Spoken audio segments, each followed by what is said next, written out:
Okay, ready? Yes. Whew, Johnny.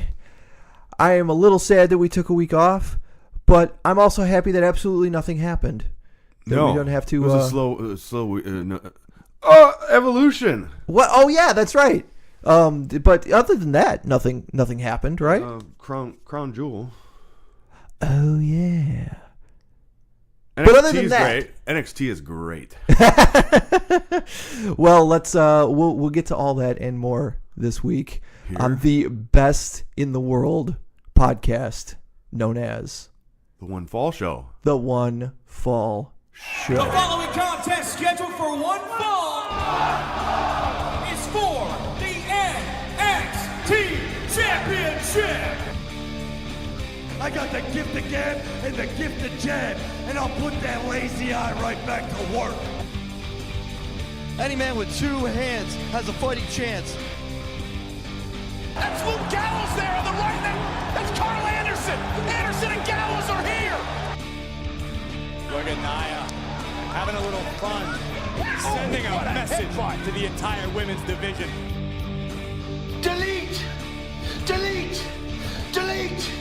Delete! Oh, really? I'm not allowed in your little huddle? No, sir. Really? You know what? Big E, you just made the list! Oh, no. Yes! My name is Mr. Bean, joined as always by Shawnee Constant. Hey. Give me the tagline. We are basking in the glory of the opulent Wrestle Palace chandelier. I knew I was missing something in my life. There it is right there. Speaking of basking in the glory, Yeah. Broly has reunited on WWE.com. I saw and now that. on NXT. They replayed that in this week's NXT. Yes. So we'll definitely we'll talk about some NXT because this is as we've said the last couple of weeks. This is when you tune into NXT. Yes. You're a couple of weeks out from an NXT takeover. Those are always great. This is when you jump in. Where do you want to start, man? Do you want to go chronologically? Do you want to jump around? Let's jump around, man. Let's look at some big arcs, right? Okay. So, like, one big arc I thought was going to be interesting coming out of Crown Jewel. People were cranky about the Shane McMahon thing, right? Sure. And I was like, no, this could be very interesting. This is potentially a huge swerve moment. And Yeah. then Tuesday rolls around, and we got what I like to refer to as the Andre the Giant Battle Royal trophy winning maneuver, where he literally hands the trophy off the thing, and then the storyline shifts away from like it was a total waste of my damn time. Never ever see it again. You did get a hint of that though, because when Paige wanted to take the picture with him, they were both holding the trophy. He kind of pulled it away from her and took a picture by himself. Right? Yeah. So it's there's a little tease of this, but no, I needed Shane to start going maniacal. Yeah. And instead it's just a long tease. Yeah, you have a big moment at a big pay-per-view, and that's the start of a long tease that people aren't interested in. Yeah. Okay, I got that out of the way. Let's go to Evolution. What's the great stuff that came out of Evolution, sir? Evolution was great. Yes. I loved pretty much every minute of Evolution, start to finish. In fact, just looking up the results, I saw that we talked going into it that they were going to determine the NXT UK Women's Championship. That was the dark match that we didn't even get to see. Apparently, Rhea Ripley defeated Dakota Kai, which I'm a little bummed that I didn't get to see Dakota Kai at Revolution. Or at Evolution. Yeah. But I'll tell you, man, like start to finish, like I got goosebumps when Anita Strauss and Lizzie Hale were playing that song. Like the sound, as a musician, the sound was atrocious. Like I could hear guitar, I could hear Anita Strauss playing guitar, I could hear Lizzie Hale singing, and I could not hear anything else. If there was a bass player, I could not hear him. I saw a drummer, didn't know he was playing. Right. But they had a video package playing in the background, and I miss that shit. Man, I miss because they always license a song for a pay-per-view or something like that. Sure. Like, I miss when they had somebody, in production that was real good at putting video packages together. People getting punched in the face. Whatever this Limp Bizkit song is that's playing right now. But yeah, and then coming right out of the gate with the Trish and Lita, Mickie James and Alicia Fox. A little bummed that Alexa is apparently in concussion territory, so they're trying to make sure that she doesn't hurt herself or overextend herself for the next. Yeah, no, that was it, like in terms of the big name for that match. I thought that took all the wind out of the sails. And it was about, I have this history of not being a fan of the legacy players coming back for one-time deals. Sure. That's really largely a function of the fact that I have only been really consistently watching for these last 4 or 5 years. Right. That match was excellent, though. It I thought was. Like, in terms the feel, my buddy Wolf pointed out early that the feel in the arena was like the old Madison Square Garden shows, and that's, I think, nails it perfectly. There was something about, there was an enthusiasm from the crowd that, like, for example, you don't see with Crown Jewel, where it's a very sort of awkward crowd. This was a very enthusiastic crowd. Very interested crowd, and a fun crowd. I think there was a tweet concerning the Jericho Cruise. I was about to say, yeah, somebody had tweeted out that all the smarks must be on the Jericho Cruise because the Evolution crowd seems like very respectful and very happy to be there. Yes, it was all just raw enthusiasm. And, for the people who just want to boo, you can always boo the heels. Yeah. You don't have to boo the guy that you don't like the booking of, So yeah, you got rid of that element to a big degree, and it was just fun right out of the gate. And Lita and Trish put on a hell of a show. They did. One of those where I had a low bar for the match, and they way overexceeded it and kicked off the show in a great way. Yeah, absolutely. And it's another thing where we'll talk about Rey Mysterio later on in the episode here, but I can see time taking a bit of its toll. There's stuff that they either did that didn't look as good as it used to, or stuff that they just can't do anymore. And that's the way it goes with just as a person getting older. But it still Tell me about it. It was entertaining as fuck, man. Alicia Fox and Mickie James were really good foils for Trish and Lita to play off of. Yes, and that you could tell they put their all into the presentation of the thing. Like, not only like Mickie James really, like, she wrestled like she did 10 years ago. Yes. She came in with a fire and intensity, but also just in the way they present, you could tell that this felt like a huge moment for them because they were putting on a show. And I really was entertained with the first of two cosplay moments where Alexa, Mickey, and Alicia all came out in like Alice in Wonderland style costumes. And that was super fun, which we got to see later on with the Riot Squad, which was also very cool. And then I thought it was real smart of them to hit that Battle Royal like immediately. Yes. Like, right, because Battle Royals are fun. You're going to see a bunch of people. It's chaos. It's controlled chaos in that ring. And to put it so early in the card, I think was very, very smart. And it was, I think Nia Jax is definitely was the best choice. Okay. For that particular for the Battle Royal. I think it puts her over as what you essentially call a big man in the industry. Sure. She's essentially the Andre the Giant or the Big Show of the women's division. So you need in Battle Royals especially you need to put over those rather larger than life personalities and wrestlers. The powerhouse monster role. Yeah, there was less NXT all over this show than I would have liked.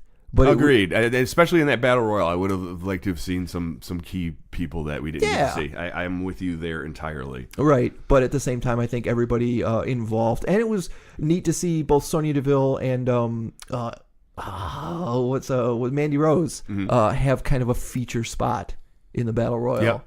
Because that's one of the great things about Battle Royals, right? Is where you get to see those little teases. It's like going all the way back to when AJ first came back. I remember I was so interested in seeing how he interacted with all of the more indie-related sort of guys who had just been coming up from NXT. Like how does he interact? Does he get an interaction with Finn Balor? Does he get an interaction with Kevin Owens and Sami Zayn? Yeah, that's always fun if you've been following the stories for a long time. Yeah, absolutely. Next up during Evolution, Toni Storm and Io Shirai for the second Mae Young tournament final. And your girl Toni Storm, man. Toni freaking Storm. Yeah. Yes. She made an appearance this week on NXT UK also against your girl, Dakota Kai. Okay. Who was working both sides of the NXT roster. Yeah, so that's really cool for her. Yeah, she was on this week's regular NXT episode, too. That was another one of those. I looked over the results and went, oh, Dakota Kai's on. I got to see that. But Toni Storm is, she came into NXT UK strong. She is a fan favorite over there. That's awesome. Did a lot of work with Progress. Io Shirai is awesome too. Oh, absolutely. I love her tiger mask. That's just I don't know why. I guess because I have not watched a ton of Japanese wrestling. I mean, I've watched, it seems like plenty, Right. But there's still, for whatever reason, the masks, I always think lucha, and then it's whatever this is. I'm just babbling at this point, but she is a badass. We're seeing though with the more the Japanese wrestlers who have been in the company a little longer, Kairi Sane, that there seems to be a real hard ceiling for them. Yeah. In terms of the community, I'm assuming that what I'm reading on the internet is true, is that it's because of the English barrier, and they, but it's fucking annoying, man. And it concerns me for people like Io Shirai who are coming in, and it sucks to me that there is a ceiling. Where Nakamura has been cut off at the knees, despite the fact that he's holding a belt. It's only slightly more relevant than the Universal title. Well, and in the olden days or something like that, if you had somebody that did not speak perfect English, you stuck a manager with them. And I don't know why that's not an option anymore. Yeah, I have no idea. You've got Todd Phillips, and you've got a million people backstage doing interviews and stuff like that. Like, one of them's got to be worth just being the manager of somebody who doesn't speak perfect English. Not to mention, I think I can speak for both of us when I say, if somebody doesn't speak perfect English, we don't mind. Yeah, as fans, subtitle it. Right? You see, and it's not just the Japanese wrestlers. You see a lot of the European wrestlers too, with heavy accents like Becky Lynch or something like that feel like there's a ceiling on them because they don't speak perfectly, understandable English to everyone. And it's frustrating. It's absolutely frustrating. And I think that's probably a big part of Becky Lynch's, big push as a character now is busting through that kind of ceiling. Right. Now, and we're in a very interesting crossroads where is she going to be able to maintain that? First off, that match with Charlotte was great. Stole the show, in my opinion. Absolutely. And there were a bunch of great matches on this card, including that Mae Young Classic tournament. There was the NXT Women's Championship we'll get to in a minute.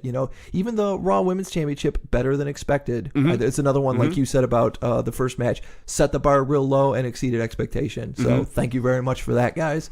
But yeah, last woman standing match, Charlotte and Becky Lynch, was everything I'd hoped it would be. Yeah, more for me. I did not expect all of the foreign objects. They just went crazy with them, which is great. And I even like people were pointing out that the referee had to kind of kick the chair over to Becky for the spot or something like that. I like that. Yeah, that's cool. You could turn that into a story if you wanted to. Yeah, that's some shenanigans, man. I like it. Yeah, that's where I think they dropped the ball a lot. But yeah, so I love the way she's come out against Ronda in terms of these promos where it's fantastic. It is just the straight fire thing. Yeah. Right? She is just going straight at it. And it's the kind of thing you see with other beasts like Brock Lesnar or The Undertaker or something like that, where I've seen other people come out strong promo-wise initially against somebody like The Undertaker, but then the lightning hits or the ring catches fire or something like that, and then they get scared kind of thing. And I really like when that doesn't happen. Right. When somebody just goes in with utter confidence, even if they come out of it as the loser. Right. Yeah, it's like just two animals charging at each other. Yeah. Neither one of them is going to blink. That is fun. Yeah. That is fun. And in the meantime, we got Nikki Cross in the mix. Oh my God, we popped so hard That was the this best. past Tuesday on SmackDown when Becky came out and gave her Ronda Rousey promo, and then she wanted to fight with anyone in the back.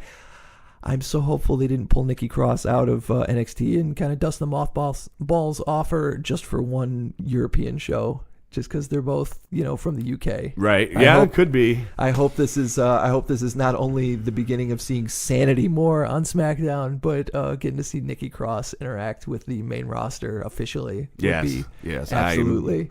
I'm very hopeful, very excited about the whole.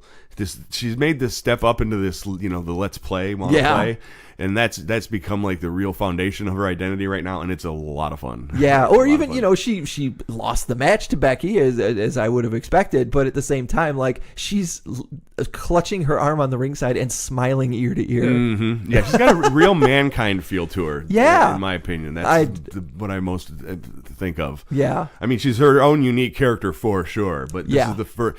It's one of those things where everyone says who's who's going to be the next Stone Cold, and you try to figure it out, right? Right. I don't know that anyone was trying. I'm sure that somewhere in the background they were trying to figure out how to create the next Mankind. Yeah. And whether or not it was accidental or on purpose, I think they found her. Yeah. I would agree with that wholeheartedly. She's definitely the Mankind of the women's division, and I dig it completely. I also dig the Riot Squad, and I gotta give a shout out to my girls from Evolution coming out as horror movie characters. I think Ruby was Jigsaw. Yeah. Liv was the Pennywise the Clown from It. Yeah, and then Sarah Logan was Leatherface. Yeah, Sarah Logan was Leatherface, and I thought that was all fantastic. Sarah Logan was. She must have been a Viking, right? Because Yeah. that's what we hear every match. She's a Viking. She was a Viking. It was Viking Leatherface. Viking, right? She was a Viking. She came from the backwoods of Kentucky, and she's considers herself Viking. Right. She's a Viking. Yeah. But I don't mind that they lost to Sasha, Bailey, and Natalya, because you got to see both Sasha and Bailey give their big off the top rope spots, and you got to see Natalya do the sharpshooter, which is cool stuff. And it looks like that's not the end of the story after this week's Monday Night Raw, because they were the first match out the gate, a rematch there.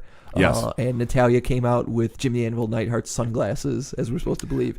And Ruby got her to break the sharpshooter by snapping him in half at ringside. It was a very heel move. Heel as fuck. Very cool moment. Now, I do think that they made Natalya made herself look a little weak by just weeping over them the whole time. Like, to me, Natalya, I would have suspected would get fired up and ran after them, right, in some capacity. So hopefully that's whatever another this one of those... rage is welling up inside of her is going to be tough to the Riot Squad is about to get pummeled again. Oh yeah, no, they're gonna get destroyed. But that's their character, right? Is that absolutely? They're a trio of brats that bite off way more than they can chew, and then get pummeled for it. Yeah, and whether they win or lose is less relevant than the fact that they have been consistently on TV every week now for going on 6 months or something like that. Right. Whereas even with Bailey and Sasha, you have big chunks where one of them is absent, and not necessarily because of injury. So the Riot Squad is one of the big stories going on. Whether they parlay that into something bigger down the line or not, this is a great run for them. Yeah, for sure. Were you surprised by the results of Shayna Baszler and Kairi Sane? No. Yeah. Because it felt like Evolution felt a little bit like WrestleMania in that, okay, face is going to win all night. Mm-hmm. You're gonna get a lot of face victories. So that one felt a little out of place, but at the same time, it furthers their story, so I don't mind it quite so much. But I definitely I expected everything felt like a celebration that night, and then this was sort of the poop in the punch bowl. right. I thought that, especially with it being the NXT Women's Championship on kind of a main card, pay-per-view, a lot of people are getting to see Kairi Sane for the first time. So, let's let her hit her elbow and maybe, send them off with the Pirate Princess was cool kind of thing. And instead it's no, Shayna Baszler is a badass. Not only is Shayna Baszler a badass, but it sets up the four horsewomen of MMA. Yes. And they are so different bratty, right? Where you have the, Carmella and Liv Tyler, this sort of I'm a wild card brat. These are just F you brats. Right. They are the mean girls. Yeah, for sure. And I am super hyped for them. The heel Shawnee is very excited about them. Maybe one day I'll have to introduce you to heel Shawnee. He is a puppet. Oh, I see. All right. Well, do you think going forward, obviously the match you expect them to be setting up is the four horsewomen of NXT versus Ronda Rousey and the four horsewomen of MMA? Yeah. Although at this point now, I'm finally getting to the point where I recognize that that might be setting up something that's going to happen 15 years after the apocalypse. So I need to stop being so excited about Right. it. Right.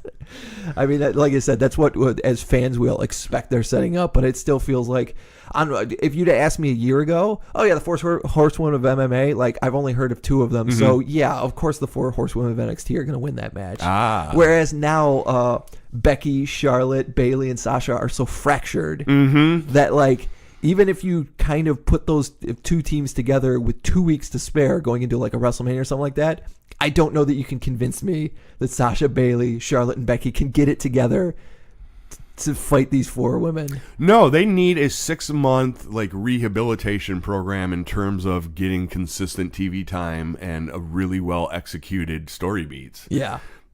And that's, watching all this NXT as I have been recently, I'm getting that feeling that you're building this tremendous energy with this roster right now, like you did with the Finn Balor. And as we saw with them, once you make them transition to the next, essentially it's like a corporate structure, right? So you make that move up, and you're starting essentially at scratch. So it's so weird to see this meteoric heat develop, and then they just completely deflate it all. Right. And now how do you reignite that? Now, of course, you can if you do it right, because there are people like us who are like, want to be fired up for that kind of thing. But it's so rare that, and because they're pushing so many concepts at once, it's so rare that they're able to reignite that heat. But that's one that I would really get fired. I do my best to get fired up for, regardless of how awkwardly they handled it. Yeah. Coming out of Evolution, what do you how do you feel about Ronda Rousey? What did you think of the match? What do you think of where they're obviously pushing her very quickly into a program with Becky for Survivor Series? That, as much as I love Survivor Series, you get these matches, and then next week, like you were saying about the Crown Jewel, best in the world, that like it doesn't matter. Right. This is like, and that's what I had this is like a bragging right situation, right? Like no belts are ever on the line, or do they occasionally put one on the line, or is I don't think so. No, they just champion versus champion. Okay. So yeah, I mean, this year I think that especially with Roman Reigns getting knocked out of the picture and with his health, I think it makes everything a little more interesting. I'm definitely, I think that both in terms of the company positioning as well as just as Raw competitors, both Becky and Ronda are on fire. Like, the crowds clearly love Ronda, but at the same time, they also absolutely love Becky Lynch. So it'll be real interesting to see who you choose when the match happens. Yeah, and it'll be very interesting. I think Ronda is getting she is like the hype, and so people were prepped to cheer for her, and she has not disappointed, so they're on that bandwagon.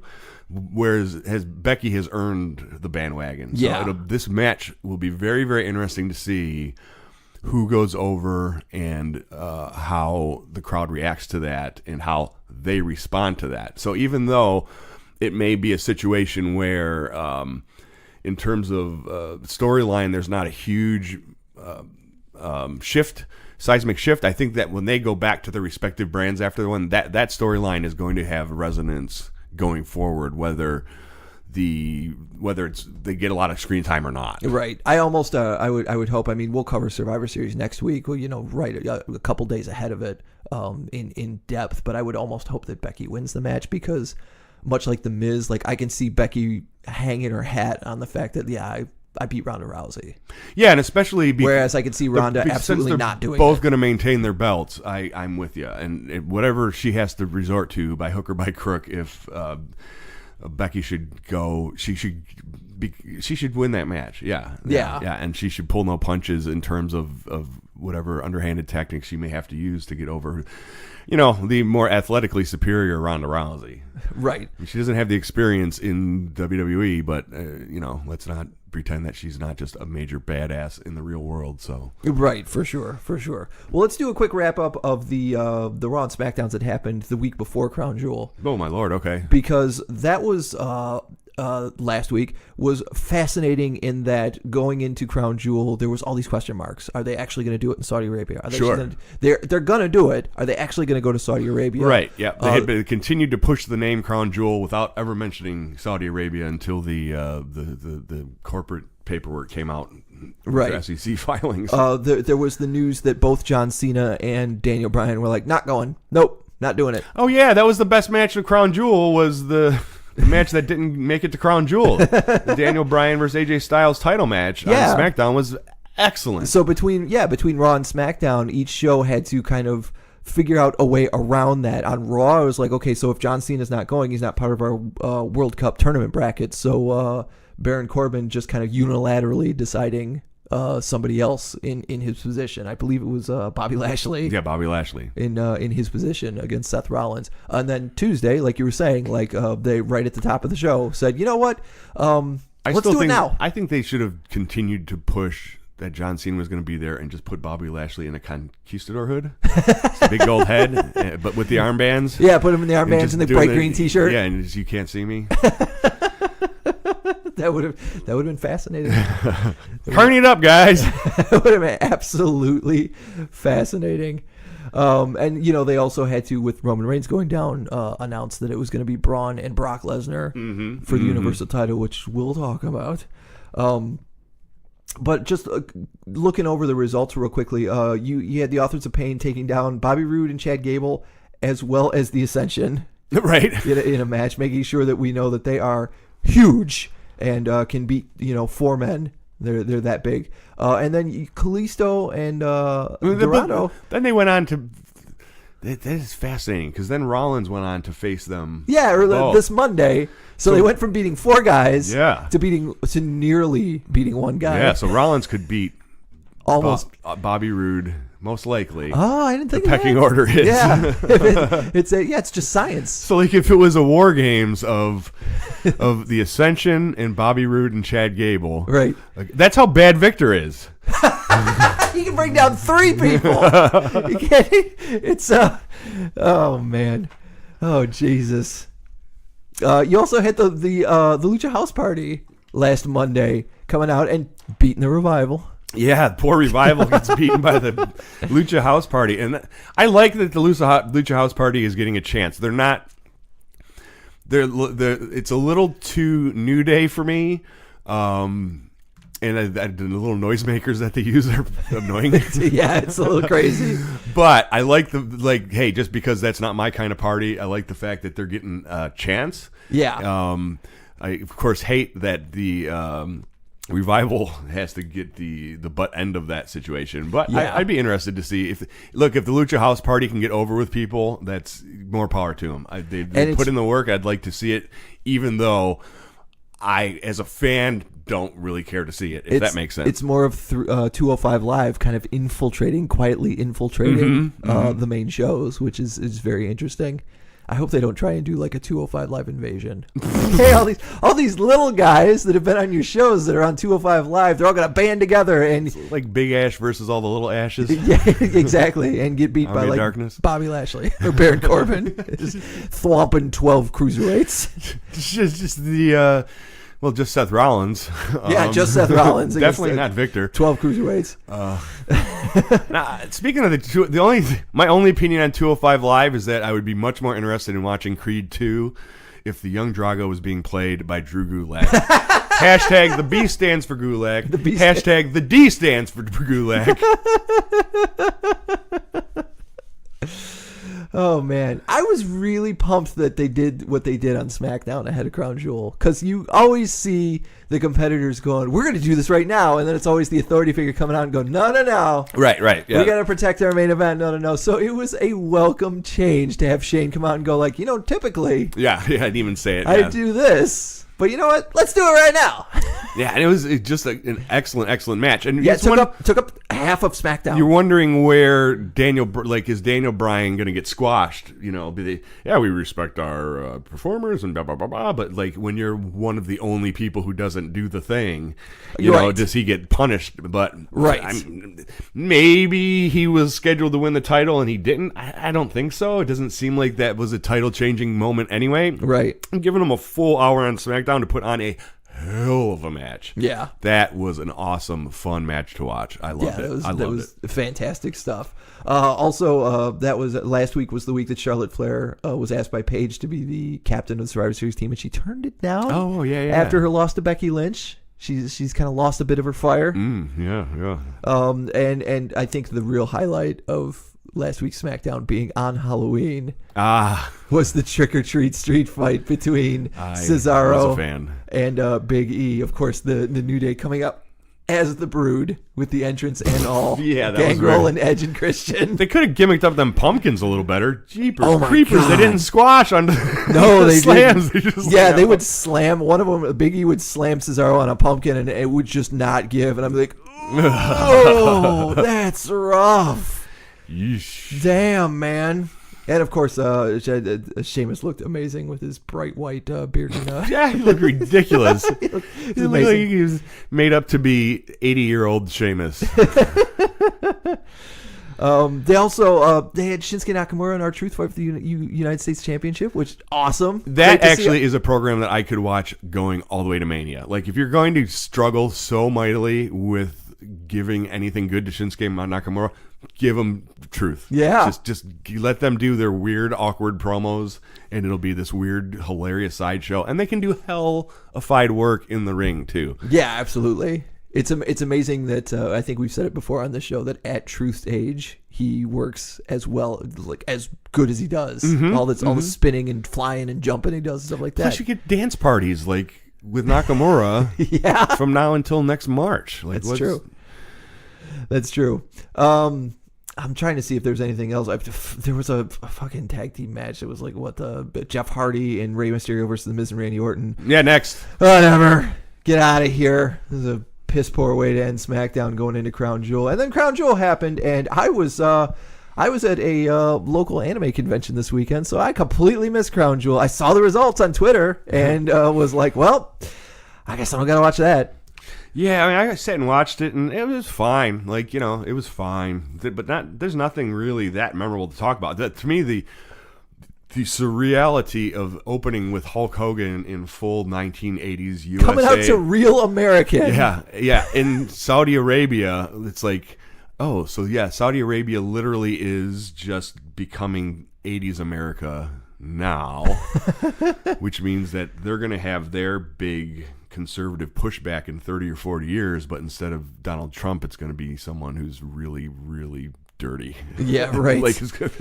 But in the meantime, they're going to get a lot of pickup trucks and Monster Energy drink stickers, and that's my entire take on Crown Jewel. I liked early on the way that it had sort of a big fight feel, but they were presenting it in that fashion. But the way they have it set up with all of the presumably very wealthy folks in the front who just give no shits about what's going on, sucks all of the energy out of the room. It's very awkward to watch because they're very passionate. You can hear that within the arena there are pockets of very passionate fans, right? But they're not making as direct an impact on the experience. Every now and again, the camera has to pick them up, right? Because they certainly aren't in the first 3 rows of hard camera. No. And yeah, so it's, it's this weird sort of sideshow thing. And it's very fascinating to a certain extent, the political and the cultural aspects of it. But I mean, how much of that do we really want to spend the time to talk about here? I don't want to go full conspiracy theory on you. Okay. However, this is the second event that we've done, the WWE has done over in Saudi Arabia. Both events, the booking has been questionable at best. Mm-hmm. Do you think the night before when they have the big dinner with the royal family sits with Vince McMahon and goes like, okay, this person's going over and this person's going to win and this person's going to win because that's what we want to see. And Vince goes, well, that is a big check. So, okay. I think that in terms of that's, yes. I don't think the night before it happens over dinner, but I think that when, we've heard all of these things like, well, Hulk Hogan, they really wanted him in the first one, but he wasn't there because of, So, yeah, I think they do give them there's a negotiation in terms of, this is co-booked by the Prince, in my opinion. Yeah. I believe that 100%, yes. Because I don't think it happens at, like this weird sort of creepy, like at dinner, like, so this is the what people we want to win. It's not like this is what you're doing. It's not like the bone saws lurking in the background. But no, I think for sure, yeah. It's like if they say, hey, look, we'll offer $20 million for The Rock to come and win, and The Rock says, no, I'm not going to deal with it. But I bet the WWE's like, well, we'll reach out and see what they says. Yeah, exactly. We'll see if maybe Shawn Michaels hasn't wrestled in 12 years. Will come and damn near kill himself by doing a moonsault into 2 very unwilling fucking old men who chose not to catch him let him just go head first into the concrete. That's the one thing. Like, okay, let me come right out of the gate swinging because we talked about Shane McMahon winning the World Cup. I'm not on board. Why did you go to all that trouble to do that? Yeah, no, you can't. That's fucking dumb. Turned out to be, yep. I was defending it at the moment, but then they immediately diffused it. Yeah. Piss poor.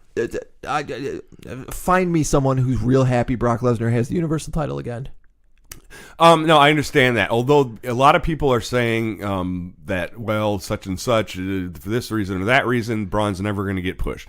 I think that having Baron Corbin, the fact that Baron Corbin attacked him with the suitcase, puts him in a position to have a face run going into Mania to go after that title.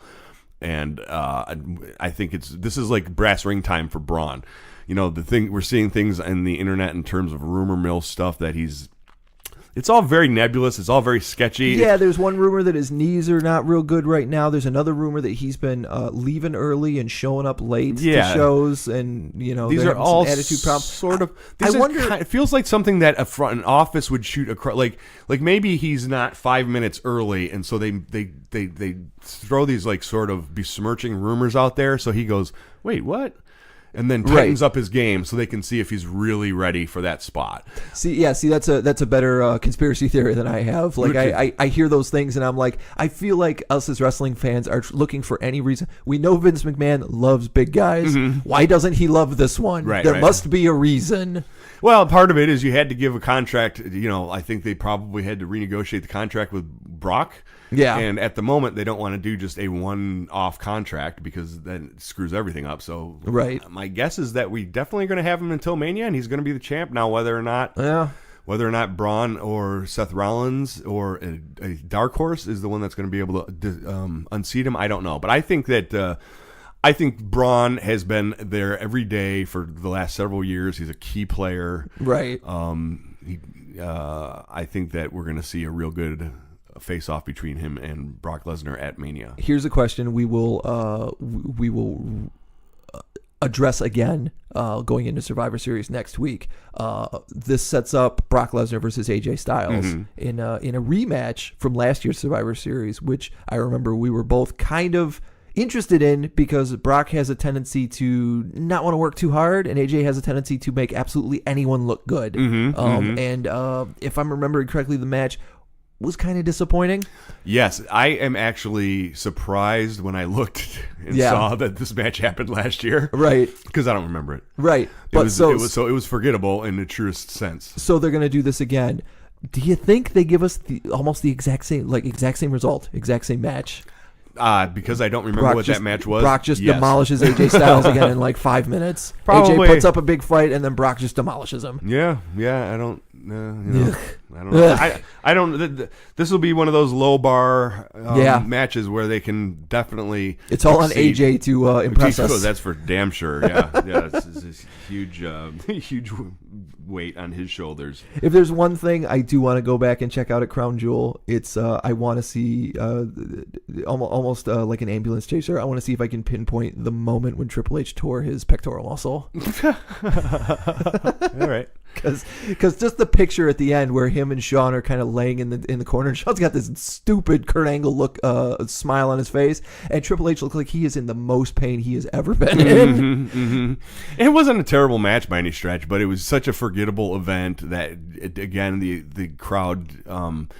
The logistics of the crowd wouldn't allow them to have the impact that I would like on the event. It's just, And this is, I brought this up to somebody else. This is the second time that D-Generation X has done a tag match, and Triple H has hurt something, and Shawn has had to wrestle pretty much the whole match on his own. Like years ago, I think it was the first or second New Year's Revolution. It was D-Generation X versus Rated RKO. It was Edge and Randy Orton. Okay. And that was where Triple H, I believe, tore like his other quad or something like that real early in the match. And Shawn was a house of fucking fire. Like you could tell he was pissed. I think he took a chair to both Edge and Randy Orton to get himself disqualified just to get the match over with because Triple H was hurt and they weren't going to be able to do the finish they needed to do. So if I was Triple H, the next time they're like D-Generation X, you'd be like, no, I don't have any muscles left that I can sacrifice and be out for a year and a half. It makes me wonder too, are we going to see Triple H at WrestleMania? Can I ask a question, Macho Man? No more questions. I'm sorry about that. Macho Man Randy Savage. So this week over in Manchester, England, is always kind of weird to me. They do this like twice a year. Right. And they go over to England because of the time difference. The show is essentially taped about 4 hours beforehand. If you want to know what happened, you can know what happened. And I always look. Okay. And it's so weird to me that even the 4 hour difference is enough for me to look at results and go, I don't need to see that. Now, I did watch Raw the next day on like Hulu, which, as we've said before on the show, is fascinating because the show goes from 3 hours to an hour and a half, which means a lot gets cut out. So there's matches like what was it, Jinder Mahal and Elias or something like that or Apollo Crews that I didn't even see because there's like, you don't care about that match. But there were some interesting things that took place between Raw and SmackDown. Agreed. This particular week. I am fascinated with Dean Ambrose right now. Okay.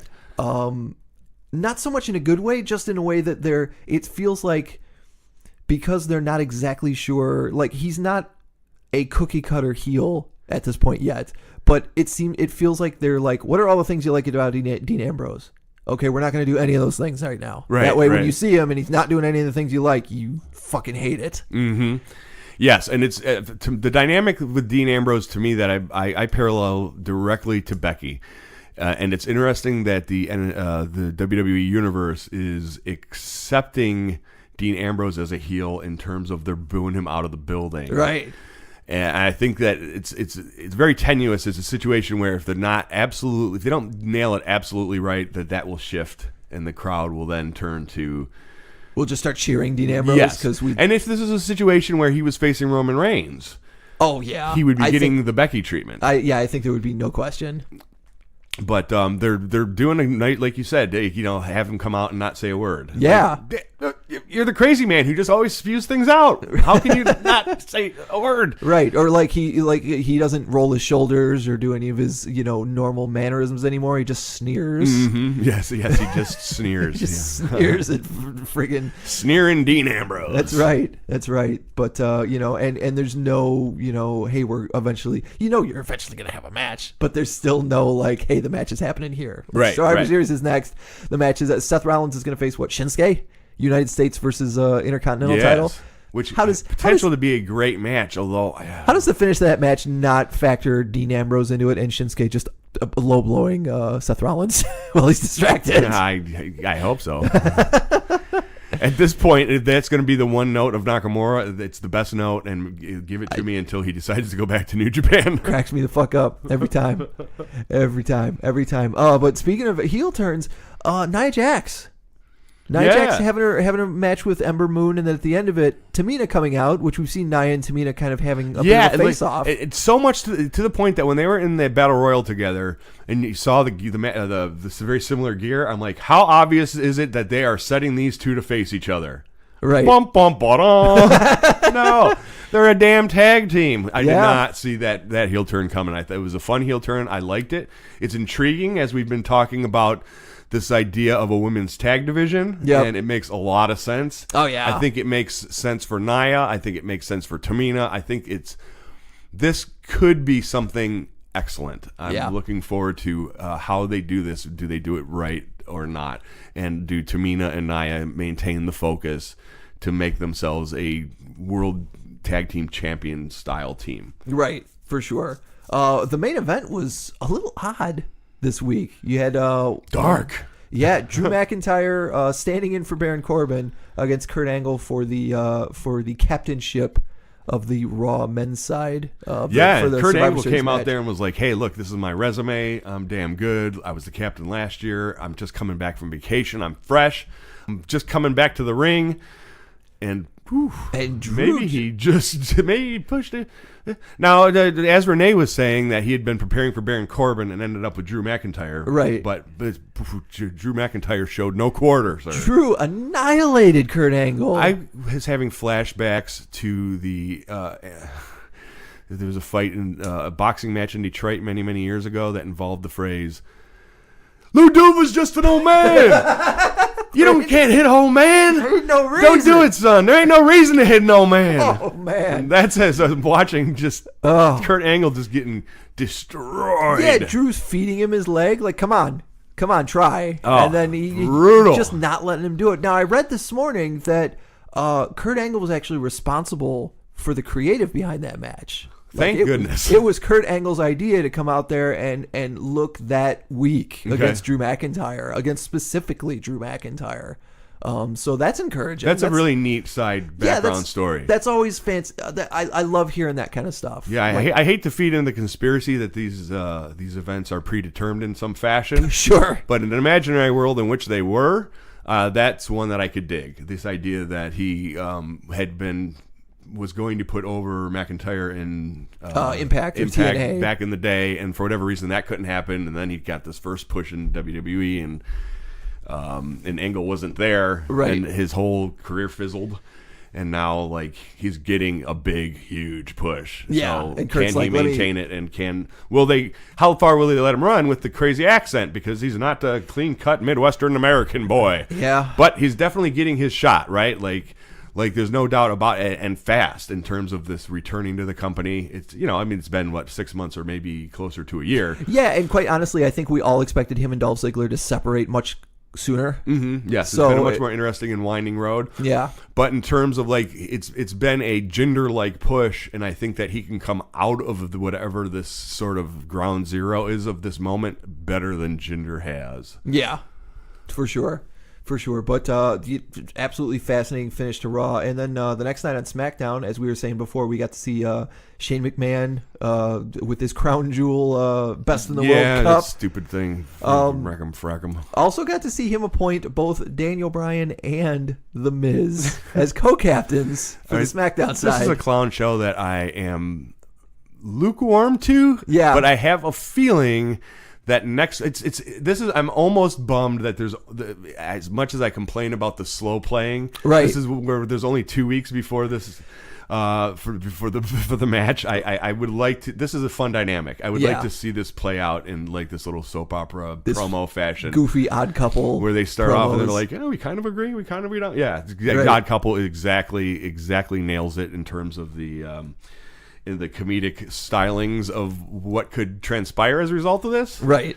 But only a couple of weeks, so it's exciting in that these matches, like next week is going to be a blast of a show. I'm sure, because we're futzing through like many weeks of stuff trying to figure out what to talk. What do we want to do? The important, what's not important. And it's like, big night. They're gonna be setting up every Survivor Series match next Monday and Tuesday, and it's gonna be really, really fun to watch. Speaking of setting up Survivor Series match, this is like secretly probably my favorite thing that happened this week. Mm-hmm. The New Day fought the Usos. We've seen the match a bunch of times. They put on great matches together because they all know each other very well. But it was for who was going to be the captain of the tag teams, the SmackDown tag, which means there will be a tag team division Survivor Series match, which will essentially be 10-on-10, 2 teams of 5. And that leads me to start thinking like, okay, who's going to be on which team? Mm-hmm. Because there's only so many tag teams that you see on a frequent basis. Like, the Revival have to be on the Raw team. They have to. Because, like, there's only so many teams that the champions are going to be fighting each other in a separate match. It's almost like, is there 5 teams? Because the way they focus so much on whatever the title contending teams are. Right. So, the obvious huge question here is the Colognes. No. No, the club. Is the club? Yeah. Does the club leave at the end of the year with Shinsuke Nakamura and go back to New Japan, which is this rumor that continues to percolate? And the less that you see the club, who knows? Maybe they don't want to go back to New Japan. Maybe they're at some point, Doc Gallows, Luke Gallows. At some point, Luke Gallows, I tweeted that he was dating Nia Jax. Yeah. And so I don't know if he wants to go to Japan. Maybe he's cool with just have whatever this weird bit role he has is. But as a fan of the club, I don't like this bit role that he's a part of. Sure. And bring back the club. That's what you can actually. Is that the important takeaway of this? That's the important takeaway. If we're going to see 10 episode. tag teams, is club going to be one of them? God darn it. Right. Sanity is another one that like we just saw for the first time in fucking months this week when Nikki Cross came out. It was like, well, I mean, if you got to pick 5 tag teams on Raw or on SmackDown, and you can't pick the champions, so it's going to be the New Day and the Usos, and then I guess Sanity and the club. I don't know. Right. And is one of the tag teams? Is this whole thing a setup so that Bobby Roode can finally whoop on Oh, Chad Gable Chad Gable, for letting him down. because theoretically, they'll be one of the tag teams on the Raw would side, expect. right? You expect. Oh no. Victor's gonna. Oh no. SmackDown wins. We've already figured SmackDown wins because Victor ruins everything. You knew exactly where I was going. Now, these things may not be predetermined, but what is predetermined is that Victor is a mush of all mushes, and that SmackDown will win that match. Mark it down. Take it to Vegas. Let's talk about Rey Mysterio, because when I came in today before we were Yes, before I we was were watching record, Almas and Mysterio. you were and rewatching Almas and Mysterio. telling you, of all the legacy players that I've seen in the last several years, which includes old Spear and Jackhammer, Goldberg. You You called him fake Stone Cold. fake Stone Cold, Sting, Yep. very prominently. Those are the two that stand out. Rey Mysterio is easily by far like my favorite victory lap guy. Like Yeah. I'm enjoying Rey Mysterio's return. What is it about it that you're? I don't know, man. I just like Rey Mysterio. Yeah. He's got that charisma. I think it must be whatever that thing is that got him over, 15 years ago. Right. As we see how hard it is for a luchador to get over in the WWE environment, and obviously Rey Mysterio is as over can be, and there's just something there. I don't know. I have no idea what to specifically put my finger on, but I do. It's a fun wrestling style, and the fact that that's really for me. It's the wrestling style. Spear and Jackhammer did nothing for me. Sure. Sting was already too stiff and broken, and Mysterio's just fun. Yeah. I like hurricanranas. I like it's rope flips, and It's interesting as somebody who watched him 15 years ago to see how he's had to just tweak his style. sure modify his there's- ways to not break as many joints. Yeah, exactly. To mess up his already messed up knees or elbows or something like that in order to, still do the 619, but not quite do what we used to call the West Coast pop, but do something similar off of the top rope afterwards. But yeah, and on the other side of that match, you've got Andrade Cien Almas, I think everyone can see big things are on the horizon. 2019 could be the year of Andrade Cien Almas. Yes, and having Rey Mysterio is the perfect. So that's one of these moments where you have a legacy guy meeting. Like we could be seeing a major crossroads. Like 15 years from now, we may be talking about Almas going into the Hall of Fame, and this match seems like just a weird random Tuesday throwaway match is like really pivotal in that long-term storyline of wrestling, and the way these sort of archetypes are handed. The baton is handed to whoever happens to be in the right place at the right time when the baton is ready to be passed. Yep. You didn't see the end of SmackDown, didn't you? I don't know. I sure didn't. Jeff Hardy, I'll spoil it for you. Jeff Hardy got whooped by Samoa Joe. Oh, no. Jeff Hardy. As like expected. It's almost as though Jeff Hardy is being set up on the biggest face. Like, he's going straight to heaven. Yeah. He's getting whooped by every major heel. And then he's like, we thought that he was ready to take time off or retire 6 months ago. Yeah. And since then, we've seen him fall off the top of a cage. We've seen him do several ill-advised top rope maneuvers. We've seen his ear get mutilated. We've seen Samoa Joe. Well, I have not seen, but you have seen now. Samoa Joe manhandle him. But, speaking of Jeff Hardy, we didn't talk about this because it happened right after Evolution. We did get a House Hardy Halloween special. That was fun. Yeah? Let's save that. Okay, we'll talk about that next week. We have so much to talk. Yeah. I enjoyed the hell out of that. All right. Well, there's a little preview for it. I look forward to next week. Did you watch NXT this week? I did. Okay, yeah. Both UK and I still haven't found the time for the UK show, but I did see that my girl Dakota Kai was fighting Tierra Conte, and I love both of them, so I'm like, okay, I got to see that match. And then I saw that Gargano had a promo where he's embracing his dark side, kind of giving an explanation. Kind of, yeah. This is interesting. I've heard some of the legends talk about the fact that a great heel is somebody who, no matter what he is doing, he thinks he is right. Yeah. And they just pulled the veil behind that, and he literally, Gargano is saying, look, I'm the good guy here. Yeah. And it doesn't matter what I have to do. The end of this story is when I right the wrong, which is the Blackheart with the NXT title. And yes. It does not matter who I have to run over to get to that ending. Yeah, whatever collateral damage. It's like the opposite of the squeaky baby face, and yeah. It's a lot of fun. Now, whether I like the idea of seeing a pure, full-on DIY heel run.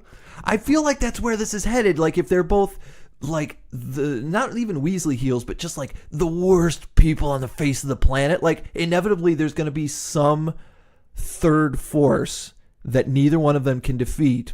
But I can't trust you, but you're the lesser of these two evils. I need you in order to beat somebody like a Lars Sullivan or something like that, some monster that, Gargano and Ciampa, neither one of them can defeat this guy. But together, if we take this guy out, then we can fight each other. Right, kind of thing.